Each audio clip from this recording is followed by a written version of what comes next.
Welcome to the FlexAlarms how-to video series.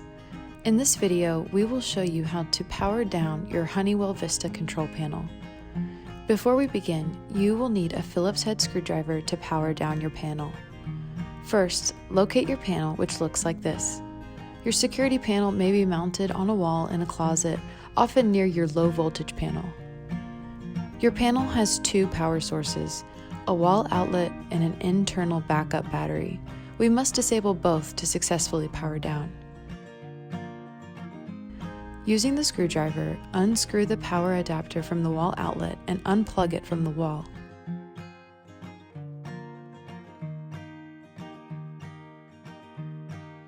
Next, open the panel door and locate the backup battery. To disconnect the battery from the panel, grasp either the black or the red wire and disconnect from the black battery. Close the panel door to finish up. You have successfully powered down your Honeywell Vista control panel. For further help or to schedule a service call, please contact us at 615-952-1000 or info@flexalarms.com.